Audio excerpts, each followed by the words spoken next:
rentan. Saya perkenalkan terlebih dahulu tim kelompok 1 yang terdiri dari moderator saya sendiri, Nursam, dengan penyaji dari Rama, penyanyi 1 Rama, penyanyi 2 Ayu Satriana Sitorus, penyanyi 3 Ervina, dan penyanyi keempat Iraningsi. Untuk mengepresentasikan waktu, langsung saja dari saudara Rama untuk memaparkan materi. Terima kasih moderator atas kesempatan yang diberikan kepada kelompok 1 untuk menyajikan paparan dari makalah tantangan fisik perempuan dan anak rentan. Presensi ini akan membahas tentang tantangan fisik yang dihadapi oleh perempuan dan anak dengan kondisi rentan dan kebutuhan khusus. Kita akan melihat bagaimana kondisi fisik dapat mempengaruhi kehidupan mereka dan kebutuhan khusus yang harus dipenuhi dan langkah-langkah strategi untuk menciptakan solusi yang berkelanjutan. Perempuan dan anak dengan kondisi rentan dan kebutuhan khusus, terutama disabilitas fisik, sering menghadapi stigma, diskriminasi, dan kesulitan mengakses pendidikan, kesehatan, dan pekerjaan. Mereka juga lebih rentan terhadap kekerasan fisik dan emosional karena keterbatasan fisik yang menghalangi mereka untuk melarikan diri atau membela diri. Sistem sosial yang belum inklusif memperburuk kondisi ini, membutuhkan kebijakan dan fasilitas yang mendukung untuk memastikan hak-hak mereka terpenuhi. Tantangan dalam kehidupan sehari-hari, stigma sosial. Perempuan dan anak dengan disabilitas fisik sering menghadapi stigma sosial, diskriminasi, dan kesulitan aksesibilitas ke fasilitas umum. Hal ini membatasi mereka dalam mengakses pendidikan, pekerjaan, serta layanan kesehatan yang memadai. Terus, aksesibilitas terbatas, kurangnya fasilitas publik yang ramah disabilitas seperti jalan yang mudah diakses dan alat bantu mobilitas dan memperburuk kondisi ini. Mungkin materinya saya ke pemateri kedua. Ya, baik, terima kasih. Kekerasan berbasis gender. Rentan kekerasan, perempuan dan anak dengan kebutuhan khusus lebih rentan terhadap kekerasan fisik, seksual, dan emosional. Yang kedua, kurang melapor. Mereka seringkali tidak melaporkan kejadian kekerasan karena takut akan stigma atau tidak percaya bahwa hukum akan melindungi mereka. Perlindungan hukum.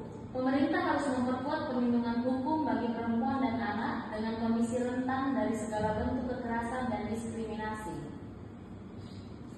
Kebutuhan khusus dan solusi. Layanan kesehatan inklusif harus dilengkapi dengan fasilitas yang ramah disabilitas seperti alat bantu mobilitas dan tenaga medis yang terlatih dalam menangani pasien dengan kebutuhan khusus. Pendidikan inklusif harus memastikan akses yang setara bagi anak dengan kebutuhan khusus, termasuk menyediakan kurikulum yang disesuaikan, fasilitas fisik yang mendukung, dan juga pendamping khusus di sekolah. Kemudian pemberdayaan ekonomi.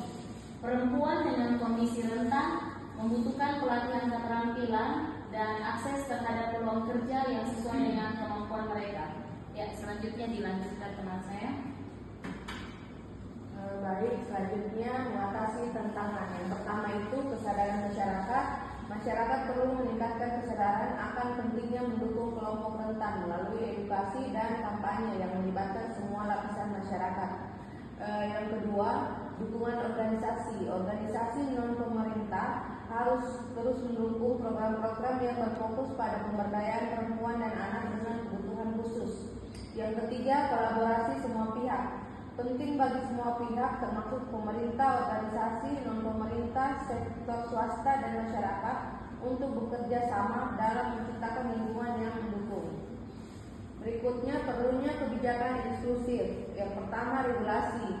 Pemerintah harus memperkuat regulasi dan kebijakan untuk melindungi hak-hak perempuan dan anak dengan kondisi rentan, termasuk aksesibilitas ke fasilitas umum dan layanan kesehatan yang inklusif. Yang kedua, penelitian. Penelitian dan implementasi kebijakan berbasis bukti harus menjadi prioritas untuk memastikan bahwa kebutuhan perempuan dan anak dengan kondisi rentan terpenuhi. Yang ketiga, implementasi dengan langkah-langkah yang strategis lingkungan yang lebih inklusif dapat diciptakan ciptakan sehingga mereka dapat hidup secara bermartabat dan memperoleh hak-hak dasar mereka.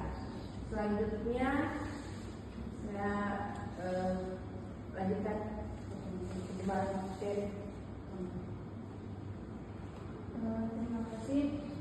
Membangun masa depan yang lebih inklusif. Yang pertama itu kolaborasi, kedua dukungan, yang ketiga kesadaran, empat akses, dan yang kelima hak. Dengan kolaborasi yang kuat dan komitmen yang berkelanjutan, perempuan dan anak dengan kondisi rentan dapat merasakan perubahan yang signifikan dalam kehidupan mereka menuju masa depan yang lebih cerah dan inklusif. Solusinya yang pertama itu pendidikan, yang kedua kesehatan, ketiga pekerjaan, yang empat perlindungan. Pemerintah, organisasi, sektor swasta dan masyarakat harus bersama-sama membangun solusi konkret untuk mengatasi tantangan yang dihadapi oleh perempuan dan anak dengan kondisi rentan. Ini adalah tanggung jawab kita bersama untuk memastikan bahwa mereka dapat hidup dengan layak dan mendapatkan hak-hak dasar mereka. Kesimpulan, perempuan dan anak dengan kondisi rentan menghadapi tantangan besar karena diskriminasi, stigma, dan terbatasnya akses ke pendidikan, kesehatan, dan layanan sosial. Untuk mengatasi hal ini diperlukan upaya bersama dari pemerintah, masyarakat, dan sektor swasta untuk menciptakan lingkungan yang lebih inklusif. Terima kasih. Ya, itulah tadi hasil pemaparan dari kelompok kami, kelompok 1 dengan tantangan fisik perempuan dan anak. Untuk itu lebih dan kurangnya mohon dimaklumi. Sekian dan terima kasih.